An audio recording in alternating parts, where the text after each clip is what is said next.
Faut pas croire que il n'y a que les gens de gauche qui sont capables d'avoir le souci de leurs contemporains. La vie quotidienne démontre même sans cesse l'inverse.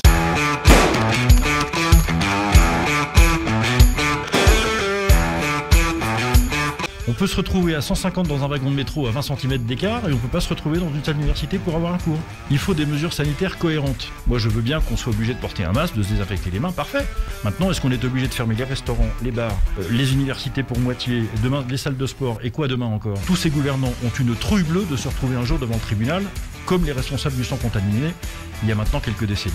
Et donc, qu'est-ce qu'ils font? Ils se protègent. La santé réelle des Français, je pense qu'ils s'en moquent. C'est pas leur problème. Si on peut prendre le bus bondé, le métro bondé, moi je pratique volontiers la ligne 13 entre Montparnasse et Saint-Lazare, alors je ne vois pas pourquoi on pourrait pas le restaurant. Y a-t-il une raison particulière de traiter les restaurants et les cafés d'une manière différente de ce qui se passe par ailleurs? La réponse est non. Moi, je vais vous dire, vous avez peut-être compris, je n'ai aucune confiance dans ce gouvernement. Aucune.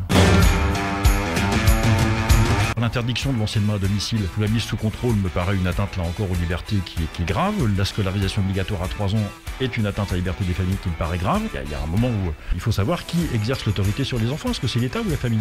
J'ai choisi, moi, pour moi c'est la famille. Dans la logique qui est la mienne, si on a une volonté d'intégration, l'urgence c'est pas d'apprendre une langue étrangère dès le primaire, fut-elle l'arabe, c'est d'apprendre le français correctement à tous les élèves. Ce qu'a dit le président de la République, c'est on apprend l'arabe comme ça ils iront pas l'apprendre ailleurs. Mais le problème c'est pas qu'ils apprennent l'arabe ailleurs, c'est qu'on leur met dans la tête des choses qui n'ont rien à voir avec notre vie sociale à nous. Qu'ils fassent en arabe ou en français, ça change pas le problème. Il faut que le peuple retrouve la responsabilité, les droits qui sont les siens. Le pouvoir est confisqué dans la France d'aujourd'hui. La question n'est pas quelle politique publique on range comme dans un catalogue pour savoir par quoi on commence. La question est comment on enlève le pouvoir des mains qui le tiennent de manière illégitime et comment on le redonne à tous ceux qui devraient l'avoir et qui ne l'ont pas.